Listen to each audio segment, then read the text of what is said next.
안녕하세요, 여러분. 반갑습니다. 네. 펀드 투자 권유 대행 자격 시험에 오신 것을 환영합니다. 여러분 모두 합격하실 수 있도록 정말 최선을 다해서 노력하도록 하겠습니다. 자, 여러분들이 도전하는 이 펀드 투자 권유 대행인이라고 한다면 투자자를 상대로 집합투자증권, 여기서 이제 파생상품 등은 제외를 하고 있는데 그 이유는 위험성이 워낙 크기 때문에 별도의 자격이 주어진다라고 보시면 돼요. 여하튼 파생상품 등을 제외한 집합투자증권의 매매를 권유하거나 투자자문 계약이라든가 투자일임 계약 또는 신탁 계약의 체결을 권유하는 업무를 수행하는 인력이라고 보시면 됩니다. 물론 신탁 계약에 역시 마찬가지 위험성이 높은 파생상품 등에 투자하는 특정 금전 신탁 계약은 제외를 하고 있다 정도 보시면 될 것 같으세요. 그러니까 이러한 자격을 취득하기 위해서 여러분들께서 시험을 보셔야 되는데 교재에도 나오고 있습니다만 다시 한번 설명을 해드린다면 전체 시험 과목은 3과목으로 이루어져 있다. 그래서 1과목은 펀드 투자와 관련된 내용이 되어 있고요. 2과목은 투자 권유, 즉 법과 관련된 내용으로 이루어져 있고 3과목은 부동산 펀드에서 부동산과 관련된 내용으로 이루어졌다. 저하고 함께 학습할 부분은 이 펀드 투자 쪽 관련된 내용을 함께 할 거고요. 법이라든가 부동산은 또 따로 전문가 선생님들하고 같이 학습하실 겁니다. 전체 문항수는 100문항으로 이루어져 있고요. 각 문항당 1점씩 해서 100점으로 주어진다라고 말씀을 드려요. 그 중에서 펀드 신탁의 이해를 보시게 되면 과목에 대한 문항수가 단일 문항으로는 가장 많이 이렇게 출제되고 있기 때문에 이쪽을 좀 더 집중해서 보셔야 되겠다라고 말씀을 드릴 수가 있겠습니다. 자, 합격을 하시기 위해서 열심히 또 노력하시겠습니다만 응시 자격은 대체적으로 금융회사 종사하시는 분들이 많이 응시하고 계시고 아울러서 학생도 하고 있습니다만 일반인 등도 도전할 수 있다. 즉 다시 말하면 누구나 응시 자격이 주어진다라고 보시면 되고 시험 시간은 120분으로 100문항을 푸는데 시간적인 여유는 조금 있지 않나라고 말씀드릴 수 있겠습니다.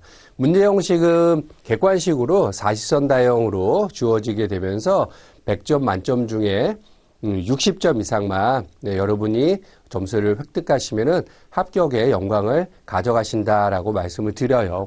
여기 과목별로 40점 미만이라는 과락이 있긴 합니다만 전체적으로 봤을 때는 그렇게 크게 신경 쓰지 않으셔도 충분히 이 점수는 나온다라고 보시면 되겠습니다. 여러분 여튼 다시 한번 여러분들이 전체 모두 합격할 수 있도록 최선을 다하도록 하겠습니다.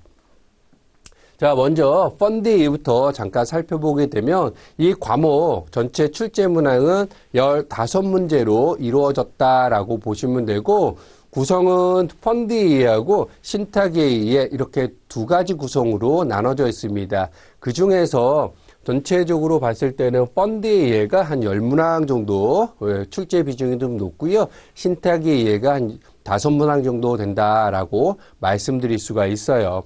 학습량은 좀 많습니다만 충분히 이해할 수 있는 내용이기 때문에 어렵지 않게 다가갈 수 있겠다라고 보시면 될 것 같고 출제 형태가 또 정형화되어 있다는 게 특징이에요. 여기서 정형화되어 있다는 것은 나오는 문제가 또다시 나오는구나 이렇게 말씀드릴 수 있는데 그러다 보니까 출제 경향이 높은 내용 중심으로 여러분들이 학습을 하실 수 있도록 도움을 좀 드릴 수 있도록 하겠습니다. 자, 본격적으로 집합투자기구의 유형서부터 시작을 한번 해보도록 할게요. 여러분, 펀드라고 하면 어떤 것을 우리가 펀드라고 얘기할 수 있을까요? 보시는 바와 같이 다수의 투자자로부터 자금을 모아가지고 가치 있는 자산에 뭐 부동산이든 주식이든 채권이든 이러한 자산에다가 투자라고 투자한 지분에 따라서 수익을 배분하는 제도가 우리는 뭐라고 한다? 펀드라고 얘기한다라고 보시면 돼요. 자, 여기에서 다수의 투자자라고 한다면 몇 명 이상이라고 우리가 얘기할 수 있냐면 2사람 이상이다라고 보시면 됩니다. 뭐 부동산을 100억짜리를 투자하는 데 있어서 혼자 100억을 투자하는 거 좀 부담스러운 부분이 없지 않아 있잖아요. 그래서 여러 명에게 자금을 이렇게 펀딩 받아가지고 투자 받아가지고 운영에 따른 수익이라든가 나중에 매매에 따른 시세 이런 수익을 같이 투자된 비율에 따라 나눠서 갖게 되는 이런 것들을 우리가 바로 펀드다라고 보시면 됩니다. 자, 이러한 펀드가 몇 가지 특징이 있는데 여러분 특징에 대해서는 조금 잘 살펴보실 필요는 있겠네요. 먼저 투자자하고요, 운용자가 어쨌다라는 거예요. 분리가 되어 있다라고 보시면 돼요. 그러다 보니까 투자자는요, 운용에 간섭을 할 수 있다, 못한다? 못한다. 이게 큰 특징 중에 하나입니다. 네. 간혹 지문에 어떤 식으로 나올 수 있냐면 투자자와 운용자가 분리가 되어 있지만 투자자는 운용에 간섭이 가능합니다. 라고 하면 틀리다. 그래서 투자자는 일단 운용에 간섭을 하지 못한다라는 내용 잘 좀 받으시기 바라고요. 또 하나는 수익과 손실이 누구에게? 투자자에게 귀속이 되고 있다. 다른 말로 보게 되면 실적 배당 원칙이다라는 겁니다. 이 말은 곧 무슨 말이겠습니까? 예금자 보호라든가 원금에 대한 보장은 안 된다라고 보시면 되겠죠. 즉 펀드는 실적 배당, 투자 수익에 따라서 이익이 날 수도 있고 손실이 날 수 있는 구조를 가져간다라고 보시면 되겠습니다. 또 하나 세 번째는 뭐겠습니까? 펀드 재산을 운용자에 대한 고유 재산과 엄격하게 뭐가 되어 있다는 거예요. 분리가 되어 있다. 네. 그래서 운용자에 대한 자산하고 이렇게 합쳐서 운용자가 혹시 잘못됐을 때 이 펀드 자산까지도 같이 운용자에게 책임을 귀속시키지는 아니한다. 그래서 운용자에 대한 고유재산과 분리가 되어 있다는 거 당연하겠죠. 예, 투자자가 모집된 자산인데 운용자하고는 사실 상관없다. 그래서 분리되어 있다는 거 다시 한번 봐두시기 바라고 또 하나는 기본적으로 동일 투자 자산의 10%를 초과해서 투자하는 것을 금지하고 있다라고 보시면 되겠네요. 즉 펀드에 대한 자산이 있을 때 부동산의 10% 이상, 예를 들어 주식의 10% 이상, 뭐 같은 동일한 주식의 이렇게 10% 이상 초과해가지고 투자하는 것은 조금 막고 있다 정도 보시면 되겠습니다. 다시 한번 펀드라는 것은 다수의 투자자로부터 자금을 모아가지고 수익을 분배하는 제도를 얘기하고 있고 특히 중요한 거 투자자와 운용자가 분리가 돼 있다라는 거 그리고 실적 배당 원칙과 고유재산과 엄격하게 분리가 돼 있으면서 대체적으로 기본적으로는 일단 동일자산의 10% 초과해서 투자하는 것은 금지하고 있다라는 거 좀 잘 좀 봐두시기 바라겠습니다. 자, 펀드 유형을 우리가 세 가지로 이렇게 나눌 수 있겠다. 그래서 계약형이라는 게 하나 있고요. 그리고 회사형이라는 게 있고 조합형이라는 게 있는데 일단 우리나라의 펀드 유형은 가장 많은 게 투자 신탁이 가장 대부분 많이 차지하고 있고 두 번째로는 투자 회사 구조를 가져가고 있다라고 먼저 보시면 될 것 같습니다. 그럼 투자 신탁의 구조는 뭐냐? 계약형 구조다라는 거, 요 정도만 살짝 메모해 두시면 될 것 같고요. 투자 회사는 어떤 구조다? 회사형 구조다라는 거, 요 정도만 살짝 메모해 두시면 되겠습니다. 자, 다시 한번 계약형은 투자 신탁에 해당이 되는 거고 회사형은 투자 회사가 있는데 그 외에도 이제 투자 유한 회사라든가 투자 합자 회사라든가 또 투자 유한 책임 회사 이렇게 네 가지가 회사형 펀드에 소속이 되어 있습니다만 그런데 여러분 한 가지 투자 한명 회사는 있다 없다? 없다라는 겁니다. 그래서 지문에 뭐라고 나올 수 있냐면 펀드의 회사의 형태로서 올바르지 옳지 않은 것은 해서 투자회사, 유한회사, 합자회사, 한명회사 이렇게 나올 수 있겠는데 우리가 골라내줘야 될 것은 뭐다? 투자 한명회사다라는 겁니다. 자, 여러분 가만히 보니까 합자나 한명 비슷하지 않겠습니까? 그런데 잘 보세요. 이 한 명이라고 한다면 우리가 어떻게 해도 발음이 살짝 가능합니까? 예, 한 명 이렇게 해도 반응이 가능하잖아요. 이렇게 보면 펀드를 할 때는 한 명 안 되잖아요. 적어도 몇 명, 2명 이상 한다고 했잖아요. 자, 그래서 한 명 회사는 그래서 안 된다라고 보시면 시험의 목적성에 암기에는 도움이 되실 겁니다. 자, 투자 한 명 회사 된다, 안 된다? 한 명은 안 되니까, 예, 한 명 회사는 없다. 이렇게 보시면 되겠네요. 나머지 조합형에는 이제 투자 합자 조합이라든가 익명조합 정도가 있다 정도 보시면 되는데, 여하튼 여러분, 요거는 꼭 좀 체크해 두십시오. 투자 한 명 회사라는 건 있다, 없다? 없다. 아, 펀드는 한 명으로 안 되니까 한 명은 없구나. 이렇게 보시면 되겠습니다. 자, 투자 신탁부터 살펴보도록 할게요. 투자 신탁이라고 하는 것은 집합 투자업자, 여기서는 자산운용회사를 얘기하고 있고요. 이 집합 투자업자와 누가 신탁업자, 이렇게 둘이서 투자 신탁 계약을 체결하게 됩니다. 그리고 난 다음에 집합 투자기구, 즉 펀드를 만든다라고 보시면 돼요. 그림으로 간단하게, 교재에는 있습니다만 그림으로 간단하게 보면 투자, 집합 투자업자하고요, 자산운용사, 그리고 신탁업자, 수탁회사가 이렇게 뭘 맺는다? 투자에 대한 신탁계약을 맺어가지고 펀드를 만들게 됩니다. 그렇죠? 그리고 난 다음에 어떻게 하겠다? 투자자는 판매회사를 통해서 수익증권을 매수하게 된다라고 보시면 돼요. 여기서 판매회사는 중개기관으로서만 우리가 보면 된다. 중개기관으로서의 판매회사를 얘기한다라고 보시면 됩니다. 그래서 판매회사를 통해 가지고 수익증권을 투자자에게 매수하게 이런 구조를 가져간다라고 보시면 돼요. 그리고 매수한 수익증권은 어디에 예탁을 한다? 예탁결제원에 집중 예탁하고 투자자는요, 수익증권 통장을 받게 된다. 이런 구조를 가져가게 됩니다. 그래서 자금은요, 판매회사를 어떻게 한다? 경유해서 어디에 납입이 된다? 신탁업자에게 납입이 된다라고 보시면 돼요.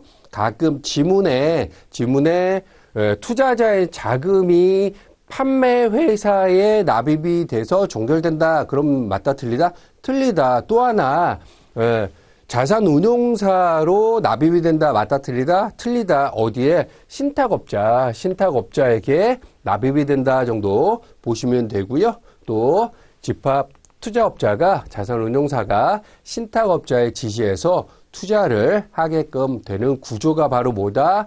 투자 신탁이다라고 보시면 되겠습니다. 그래서 그림은 간단하게 제가 이렇게 그려놨습니다만 여러분들이 교재에 있는 그림을 좀 더 참고하시면 되겠습니다.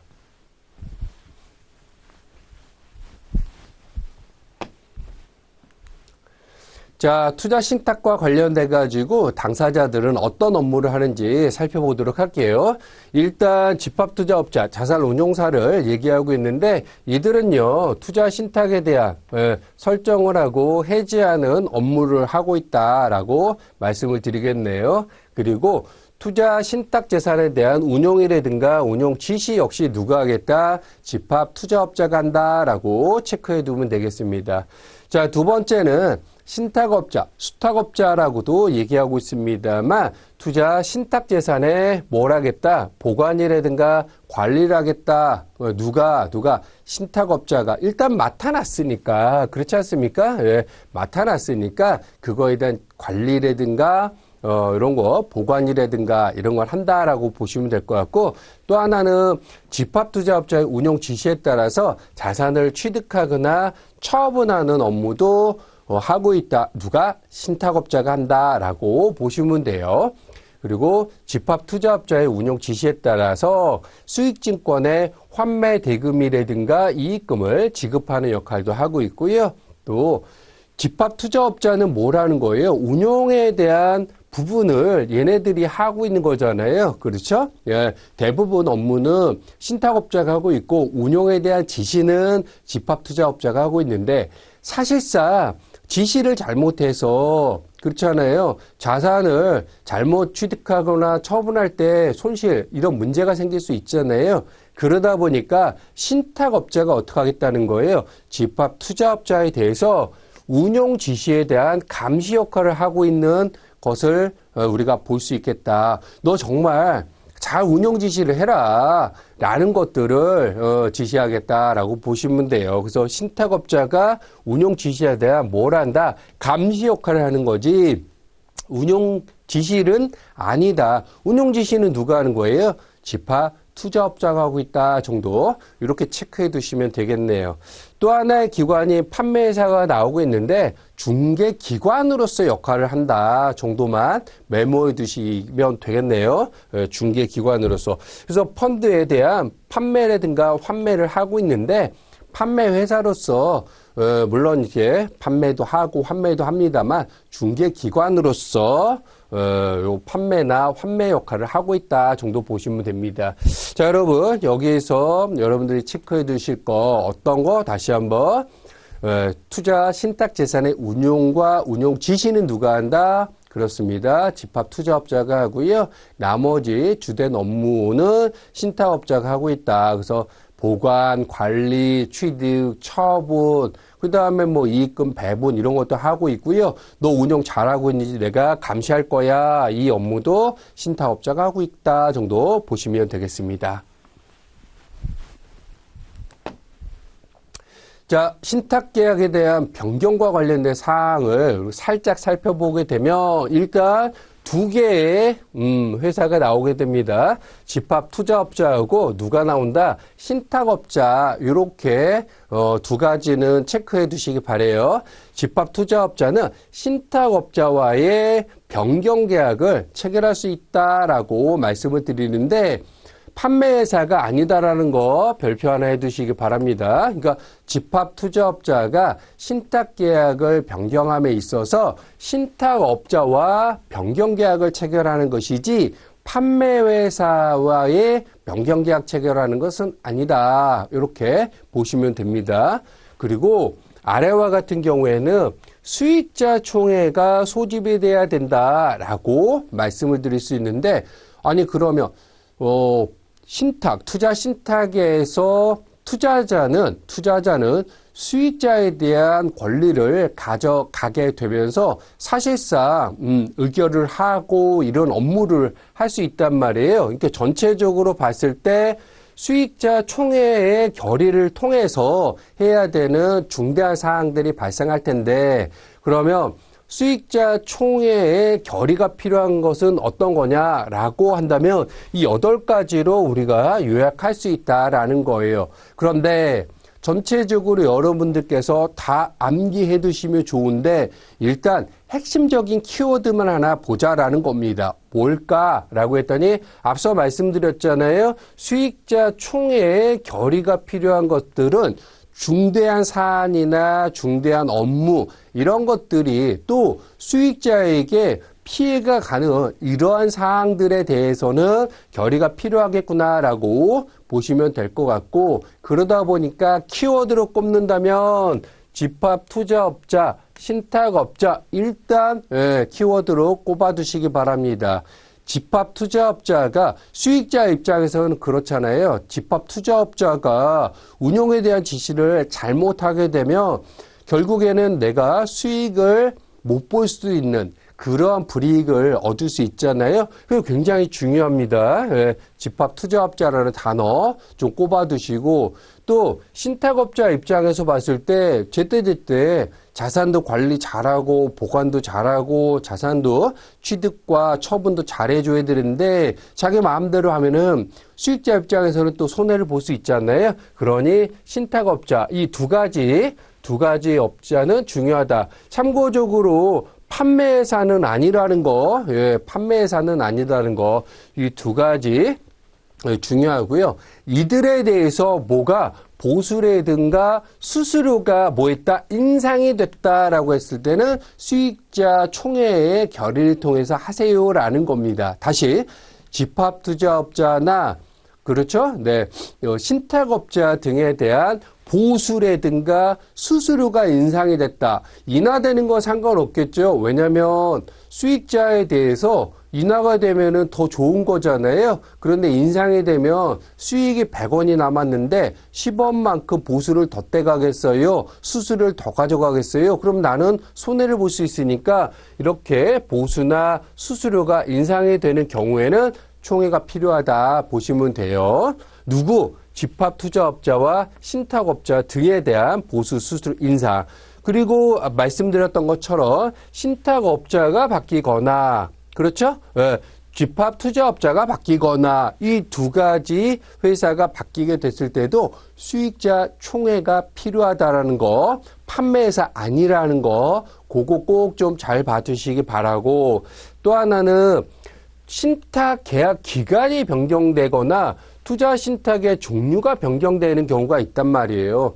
그러니까 기간이 내가 원래 투자하기로 했던 5년, 3년 이 기간이 갑자기 늘어날 수도 있고요. 아니 생각보다 더 짧아질 수도 있잖아요. 전체적으로 보면 기간이 늘거나 그리고 내가 하려고 했던 종목이 아닌 경우, 달라지는 경우 중국에는 누가 손해를 볼 수 있어요? 수익자가 손해 볼 수 있으니까 신탁 기간이나 종류가 바뀌는 경우에도 마찬가지 수익자 총회 결의가 필요하다. 그리고 중대하고 그런 사안이 들어가야 되니까 주된 투자 대상에 대한 자산이 바뀔 때도 수익자 총회가 필요하다라는 거. 아울러서 이 두 가지 환매형은 환매 금지형으로 바꾼대요. 이건 무슨 말이냐면 언제든지 내가 펀드를 팔 수가 있어야 되는데 파는 것을 막아버리겠답니다. 그럼 내가 돈이 필요할 때 갑자기 막히는 경우가 있을 수 있잖아요.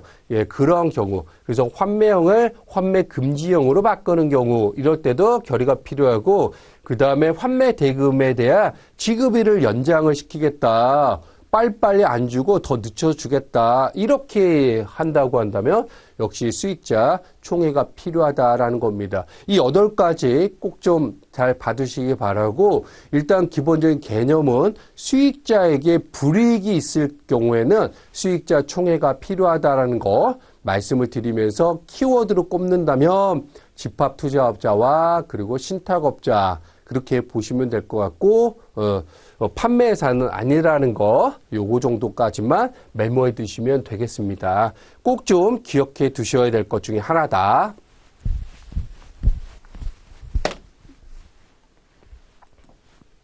자, 신탁계약의 변경이 됐다 그러면 공시를 해야 되고 통지를 해야 되는데 어디다 해야 된다? 인터넷 홈페이지에다가 공시하여야 된다라는 거 참고적으로 보시면 될 것 같고요. 수익자 총회의 결의를 통한 경우에는 공시에 추가해서 수익자에게도 통지해야 한다라는 거 메모만 해두시면 되겠습니다. 자, 수익자 총회라는 건 뭐냐라고 한다면 일단 수익자 총회를 열기 위해서는 이들은 좀 바쁘잖아요. 펀드를 투자했는데 뭐 한다고 할 때마다 이게 참석하는 거 쉽지 않잖아요. 그래서 워낙 바쁘니까 정해진 사항만 중요한 사항만 우리가 참석할게라고 보시면 돼요. 그러다 보니까 자본시장법이라든가 신탁계약에서 뭐 하겠다 정한 사항만 결의를 할 거예요 라고 말씀을 드렸고 수익자 결의가 필요한 사항 아까 우리가 8가지를 함께 살펴봤다라고 말씀을 드립니다. 또 아울러서 수익자 총회에 대한 소집은 누가 하느냐라고 한다면 집합 투자업자가 소집을 한다라고 보시면 됩니다. 누가? 집합 투자업자. 신탁회사 아니에요. 판매회사 아니에요. 집합 투자업자가 소집을 하겠다라고 보시면 되고 또 간혹 투자자 즉 5% 이상을 갖고 있는 투자자가 또는 신탁업자 요구에 의한 소집도 가능한데 결국에는 수익자 총회는 누가 소집하겠다? 집합 투자업자가 소집한다라는 거 체크 좀 해두시기 바랍니다. 그리고 결의되는 내용을 잠깐 살펴보게 되면 출석 과반수와 수익증권 총자수의 4분의 1 이상, 즉 25% 이상의 찬성으로 결의가 된다라고 말씀을 드릴 수 있고, 신탁계약사항의 결의는 20%, 5분의 1이다라고 메모해 두시면 되겠네요. 그리고 워낙 바쁘다 보니까 그때그때마다 수익자들이 참석하기는 어렵잖아요. 그래서 출석을 하지 않고요. 서면에 의한 의결권 행사도 가능하다라고 보시면 될 것 같습니다. 그래서 지문에 수익자 총회는 반드시 출석을 해야만 한다라고 했을 때는 틀리다. 왜? 출석 못하고요. 서면에 의해서 의결권 행사를 할 수 있기 때문에 그렇다라는 말씀 드릴 수 있고, 또 때로는 수익자 본인이 의결을 했는데 반대되는 쪽에서 이제 통과가 되는 경우도 있잖아요.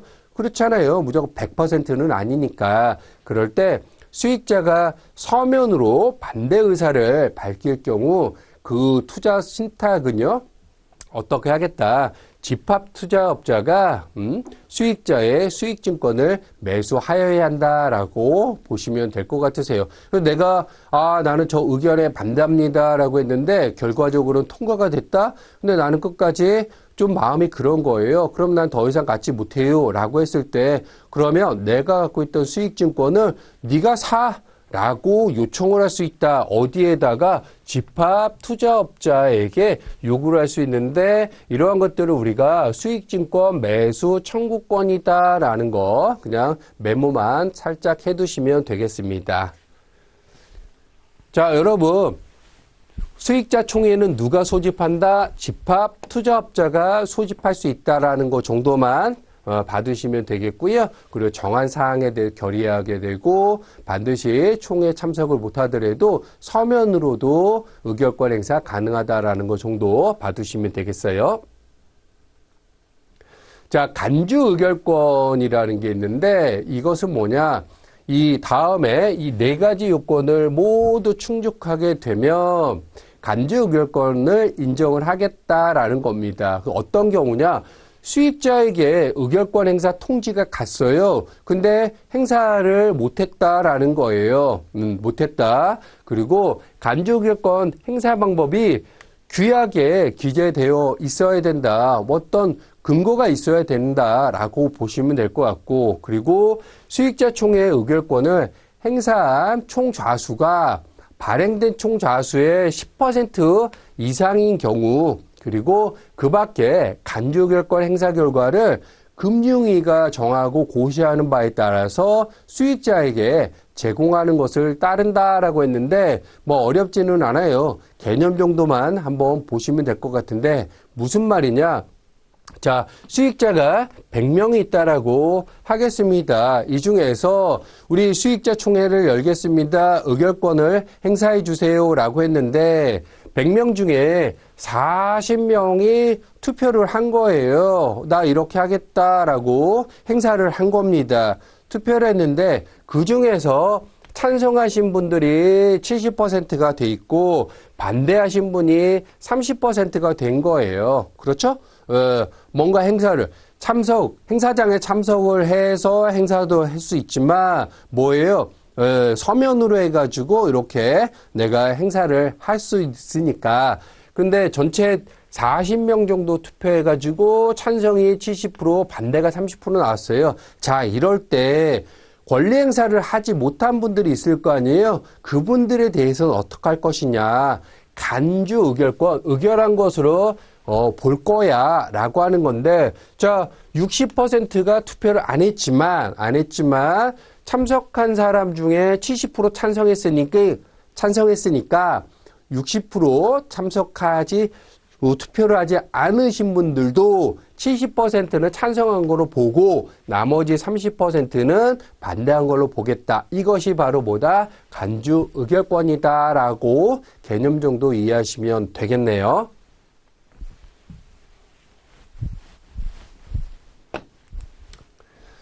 자, 투자 신탁이 해지가 되는 경우가 있어요. 펀드가 해지가 되는 경우가 있는데 어떤 경우가 있느냐? 크게 두 가지가 있다라는 겁니다. 하나는 법정 해지가 있고요. 또 하나는 뒤에서 살짝 보겠습니다만 임의 해지라는 게 있다. 그럼 법정 해지라는 거 뭐냐? 당연해지라고 한다. 그러니까 펀드가 당연히 그냥 무산이 돼버린 거예요. 없어져 버린 거예요. 요건을 충족하지 못했다라고 보시면 되겠다라는 겁니다. 그래서 이러한 경우, 아래의 경우가 됐을 경우에는 정말 지체 없이 투자 신탁을 해지하고 펀드를 없애고 그 사실을 금융위에 보고해야 되는데, 자, 여러분, 법정 해지되는 사유를 우리가 좀 봐줘야겠다라는 겁니다. 당연히 펀드가 해지가 되는 경우 요건을 못 맞췄을 때 그렇다는 거잖아요. 그런 요건이 어떤 경우가 있는지 한번 볼게요. 첫 번째, 신탁 계약 기간이 끝났어요. 펀드를 3년간 운영하기로 했어요. 근데 그 기간이 끝났어요. 그럼 당연히 없어지는 거잖아요. 그런 경우. 그래서 신탁에 대한 계약 기간이 끝났다. 이거 없어진 거고요. 그리고 수익자 총회에서 가장 중요한 결의를 할 수 있는 그런 중대 그 기관이잖아요. 일종의. 그래서 수익자 총회에서 야, 우리 이거 투자 신탁의 해지를 결의하겠다. 해지를 결의한다. 어디서? 수익자 총회에서 해지를 결의하게 되면 그냥 투자 신탁 펀드가 해지가 되는 이런 일이 생긴다라고 보시면 되고, 또 이쪽부터 볼게요. 수익자 총수가 몇 명이래요? 1명이 돼 있다라고 보시면은 이것도 안 된다. 왜? 집합투자기구, 펀드는 최소한 몇 명 이상이라고 말씀을 드렸습니까?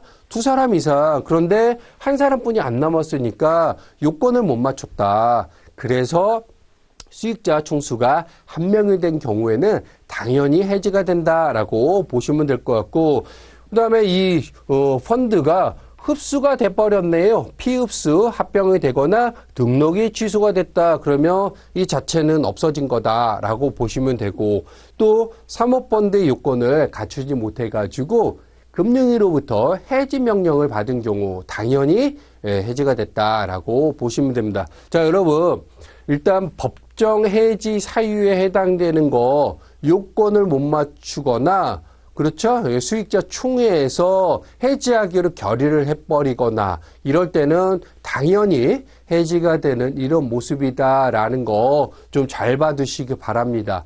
왜 이거를 말씀드리냐면 이제 임의 해지와 관련돼 가지고 우리가 비교를 해봐야 되기 때문에 그렇다. 다시 한번 법정 해지라고 한다면 당연한 해지를 말씀을 드리는 거고, 이 당연하게 해지가 되는 것들은 펀드가 없어져 버리거나 요건을 못 맞출 때 그럴 때 해지가 되는구나 라는 거 정도만 개념을 잘 이해하시기 바라겠습니다. 자, 두 번째, 법정 해지 말고요. 임의 해지. 우리가 좀 이거 펀드를 좀 어떻게 없애볼까? 라고 할 수도 있잖아요. 그렇게 해서 임의적으로 해지하는 경우가 있는데, 누가 집합 투자업자가 투자 신탁을 해지하려면 일단 사전에 금융위에 승인을 얻어야겠다. 네. 신탁업자하고 집합투자기구가 신탁 계약을 맺으면서 펀드를 이렇게 구성해서 투자자를 모집을 했잖아요. 그러다 보니까 집합투자업자가 이거를 해지할까라고 했을 때는 사전에 이제 금융위에 신고를 해가지고 승인을 얻어야 된다라는 건데, 다만 금융위에 사전 승인 없이 해지가 가능한 경우가 있다. 그 어떤 경우냐라고 본다면 이 세 가지 경우를 잘 봐두셔야 된다라는 겁니다. 그래서 첫 번째 보면 수익자 전원이 동의한 경우, 동의한 경우 어떻게 우리 신탁 투자 신탁 해지하려고 하는데 여러분들 의견 어떻습니까? 라고 했더니 수익자 전원이 동의를 했다. 그렇게 할게요. 라고 할 때는 이미 해지가 되는데, 특히 그 중에서는 금융위의 사전 승인 없이도 해지가 가능하구나 정도 봐두시기 바랍니다. 다만 비교해서 본다면 수익자 총회에서 투자 신탁에 대한 해지를 결의하게 됐다라고 한다면 뭐다는 거예요? 법정 해지 사유이다라는 거 비교해서 좀 잘 봐두시기 바랍니다. 다시 한번 수익자 전원이 동의를 했어요 하는 경우에는 금융위의 사전 승인 없이 해지가 가능한데 반해서 수익자 총회 최고 의결기관이라고 보시면 돼요. 수익자 총회에서 투자 신탁에 대한 해지를 결의했다라고 한다면 이것은 뭐다? 법정 해지 사유다라는 거 비교해서 꼭 좀 잘 봐주시기 바랍니다. 또 수익증권 전부에 대한 환매 청구가 갑자기 발생해 버린 거예요. 그럴 때는 환매가 됐으니까 수익자들이 다 돈으로 바꿔주세요 라고 그냥 한꺼번에 몰려들어가지고 몽땅 다 환매해가지고 나가버린 거예요. 그럴 때는 어때요? 사전 승인 없이 해지가 가능하구나 이렇게 보시면 됩니다. 또 하나는 공모, 사모가 아닙니다.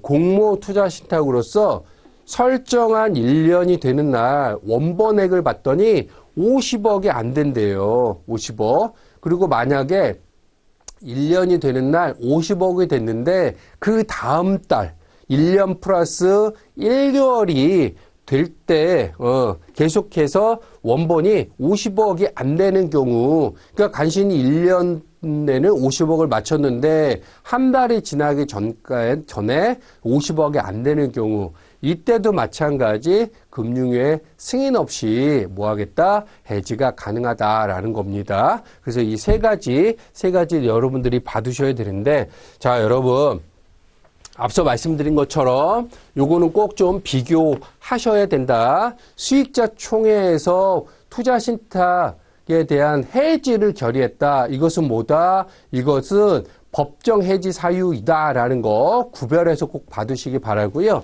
자, 펀드잖아요. 펀드. 그 쩐이잖아요. 돈이 들어가는 거니까 쩐과 관련돼 가지고 일단 보세요. 금융 돈이잖아요. 돈. 예. 여기서만 내다 보면 여러분들은 이제 시험의 목적이니까 시험 목적상 암기도 필요한 부분을 감안했을 때 금융 돈이니까 그렇죠? 돈은 뭐라고 얘기할 수 있어요?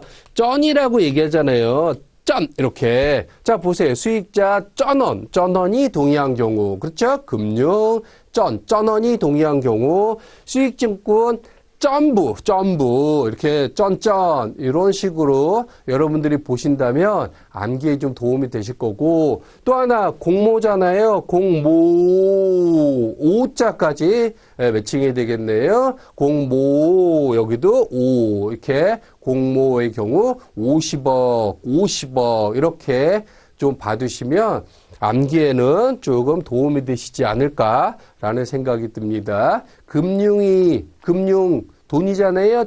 그래서 수익자 쩐원이 동의했다. 그리고 수익증권 점부 환매가 들어왔다.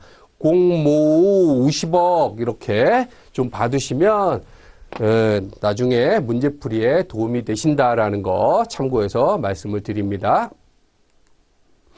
자, 지금까지 투자 신탁과 관련된 걸 말씀을 드렸는데 이번에는 투자 회사와 관련된 내용을 말씀을 드려보도록 할게요.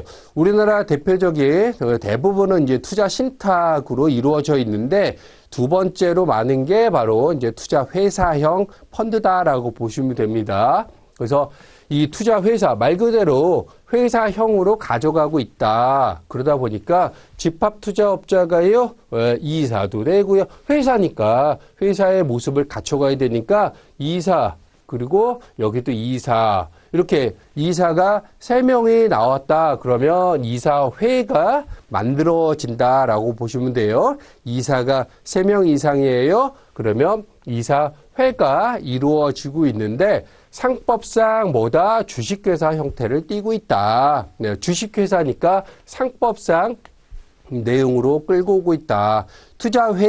회사니까 주식회사가 되는 거고 회사니까 이사회가 만들어지는 거고 그러다 보니 상법에 적용을 받는구나 이렇게 이해하시면 되겠습니다. 하지만 회사는 회사인데 사람이 실제 근무한다 안 한다? 안 한다. 무인회사로 운영이 되고 있다. 흔히 페이퍼 컴퍼니라고 얘기하고 있구나 정도 보시면 됩니다. 무인회사로 사람은 없다. 그러다 보니 여러 가지 업무를 해야 되잖아요. 관리나 사무 이런 업무들을 해야 되는데 사람이 없어요. 사람이 없어요. 그러다 보니 투자회사는 이사회라든가 주주총회 보조하고 업무를 해야 되는 일을 대신하는 뭘 해야 된다? 일반 사무관리회사가 뭐 한다? 반드시 필요하다. 다시 한번. 일반 사무관리회사는 투자 신탁에 반드시 필요하다. 틀리죠? 투자 회사에 반드시 필요하다라는 거 꼭 좀 봐두시기 바랍니다. 투자 회사입니다. 투자 신탁 아니에요. 왜? 투자 회사인데 사람이 없어요. 그런데 사무 업무는 해야 돼요. 그러다 보니 그것을 대행해주는 일반 사무관리회사가 반드시 필요하다는 거 꼭 좀 기억해 두시기 바라겠습니다. 자, 비교를 좀 한번 해보도록 할게요. 투자 신탁과 투자 회사, 이 비교하는 문제가 한 문제씩 자주 등장하고 있다. 그러니까 우리는 비교를 할 수밖에 없다. 자, 투자 신탁은요, 실체가 없어요.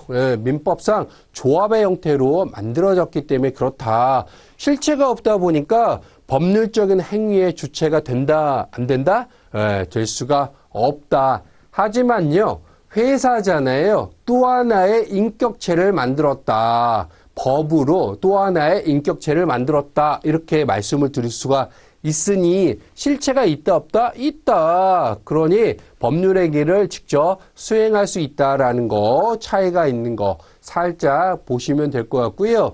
두 번째, 당사자는 집합투자업자, 신탁회사, 투자매매, 중개업자 뭐 이렇게 나오고 있는데 중요한 거 수익자구나. 당사자, 신탁은 수익자구나. 그런데 투자회사는 뭐 여러 가지가 있습니다만 꼭 기억해 두셔야 될 거 일단 첫 번째 일반 관리회사가 투자회사에 있구나. 왜? 무인회사니까 관리나 사무가 필요하니 대행하는 회사가 반드시 필요하다는 거 하나 볼 수 있고요. 투자 신탁에는 수익자가 있다면 여기는 회사잖아요. 회사는 주주로 구성이 돼 있잖아요. 그래서 주주가 여기에 들어와야 된다라는 거. 그래서 지문에 혹시 투자 신탁의 당사자는 주주입니다라고 하면 맞다 틀리다? 틀리다. 투자 회사의 당사자는 수익자입니다. 맞다 틀리다? 틀리다. 바꿔치기 하면 안 된다라는 거 꼭 좀 봐두시고 그리고 투자회사에 대한 자산 소유와 법률 행위는 신탁업자가 하고 있다라는 거, 신탁업자가. 반면에 투자회사는요, 투자기구가 하고 있다라는 거, 이것도 꼭 기억해 두셔야 됩니다. 의사결정은 투자 신탁의 경우에는 집합투자업자가 수익자 총회를 소집한다고 말씀을 드렸기 때문에 일단 집합투자업자와 수익자 총회에서 의사결정이 이루어진다라는 거 봐두시기 바라며 투자회사는요, 일단 회사잖아요. 우리가 회사와 관련돼서는 이사가 만들어졌고, 그렇죠? 이사회가 이루어지기 되고요. 그 다음에 주주들로 구성이 되어 있기 때문에 수익자 총회가 아니라 주주총회로 이루어진다라는 거. 이것도 역시 마찬가지. 투자 신탁에는 이사회와 주주총회다. 그러면 맞다 틀리다? 틀리다. 틀리다. 구별 잘 해두시기 바랍니다. 자, 여러분 여기서 하나 잠깐 살펴보니까 어떤 느낌을 우리가 받을 수 있겠냐. 요거 비교해가지고 지문에 나올 수 있는데 자, 골라내줘야 된다. 그래서 시험의 목적상 여러분 암기에 도움이 되신다면 살짝 보니까 신탁에 시옷이 들어갔네요. 그렇죠? 보니까는 여기 수익자의 시옷이 들어갔어요. 그렇죠?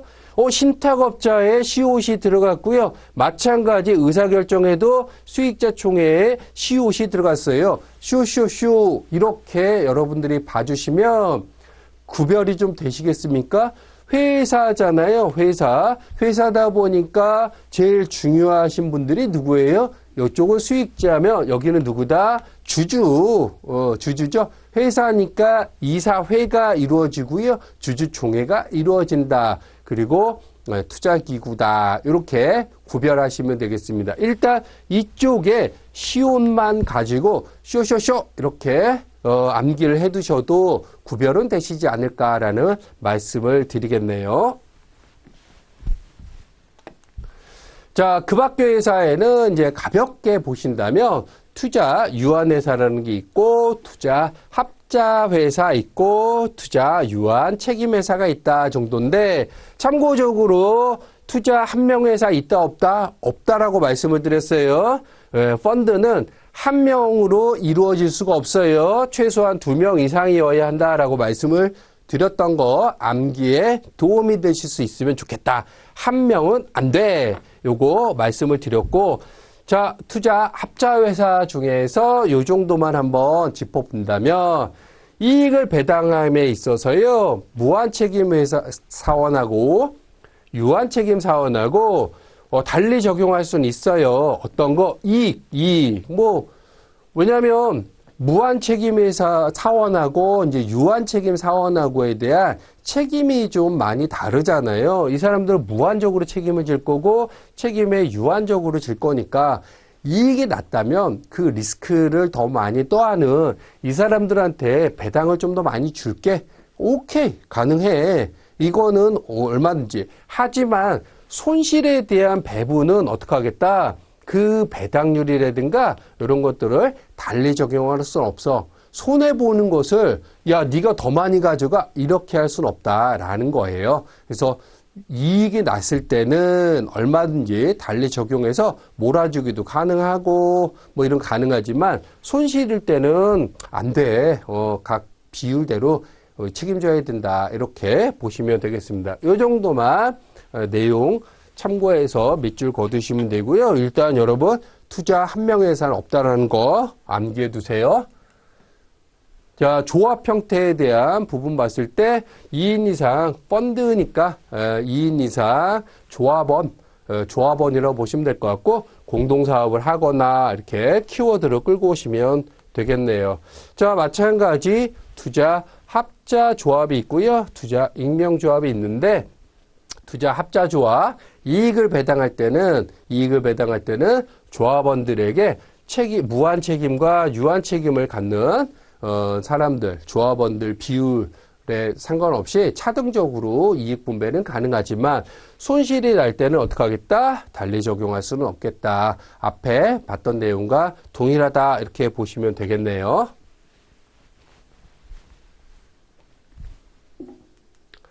자, 여러분 지금까지 말씀드린 내용을 우리가 문제풀이를 통해서 복습 한번 해보도록 할게요. 자, 첫 번째 자본시장법상 집합투자기구 유형으로 보기 어려운 것은 1번 투자신탁, 왜 그렇죠?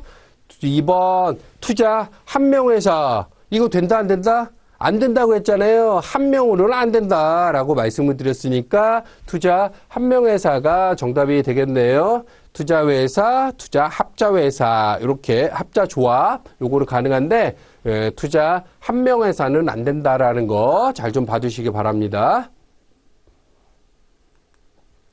다음 중 투자 신탁의 관계 당사자의 업무에 대한 설명으로 적절하지 않은 것은 자 집합투자업자는 투자 신탁 재산의 운용 그 다음에 운용 지시의 업무를 담당하고 있다. 그렇죠? 예, 집합투자업자 수익자 총회도 누가 수집한다? 집합투자업자가 수집한다. 이렇게 또 받으시면 되고 신탁업자는 투자 신탁 재산의 보관이라든가 관리 업무를 담당한다. 그렇죠? 네, 신탁 맡았으니까 보관도 하고 관리도 하고 그리고 처분도 하고 취득도 하고 수익에 대한 배분도 하고 이런 거. 또 하나 뭘 하게 됩니까? 그리고 여기 나오네요.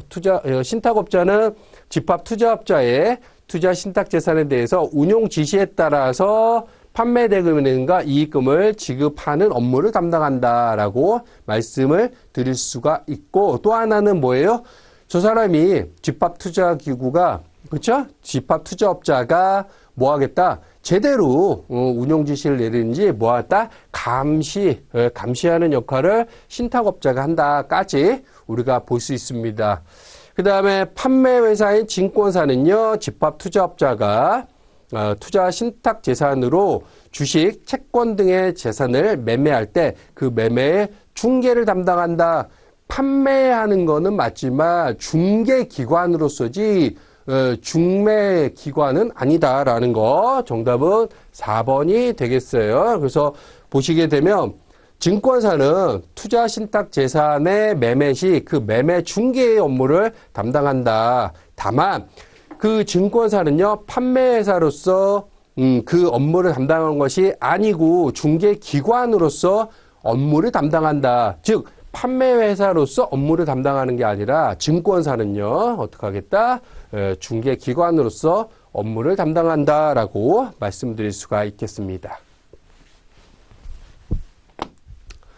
자, 집합투자업자가 신탁계약을 변경할 때 수익자 총회 결의가 필요한 경우를 모두 고르세요. 자, 수익자 총회가 필요하답니다. 일단 수익자에게 불이익이 가는 것들, 그런 것들은 총회를 통해서 해야 된다. 또 하나, 집합투자업자나 신탁업자, 이렇게 우리가 키워드를 끌고 왔잖아요. 그 세 가지를 머릿속에 떠올려 가면서 한번 볼게요. 자, 집합투자업자, 신탁업자 등이 받는 보수라든가 수수료에 대한 인상, 그렇죠. 이게 많아져 버리게 되면 또 키워드 집합투자업자하고 신탁업자 끌고 왔을 때 이런 것들이 올라가게 되면 수익자는 불이익이 있으니까 이거는 수익자 총회가 필요하지요.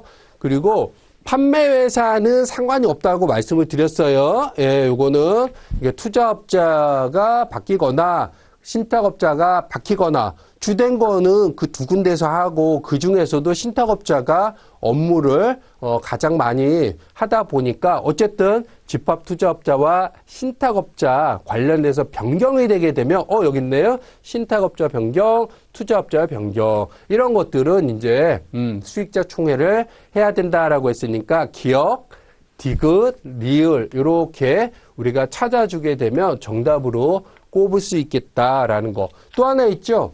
환매형에서 환매 금지형으로 바뀌거나 기간이 변경되거나 그렇죠. 예, 대금을 연장하거나 지급을 연장하거나 이런 것들이 이제 수익자 총회에 걸친다라고 보시면 되겠습니다.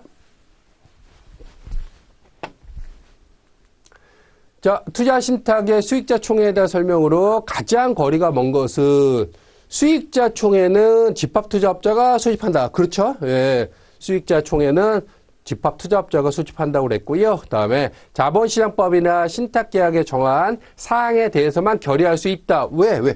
바쁘니까 이것저것 다 하기가 어렵다. 그래서 정한 것만 이렇게 말씀을 드렸고 수익자 총회에 출석하지 아니한 수익자는 의결권을 행사할 수 있다 없다?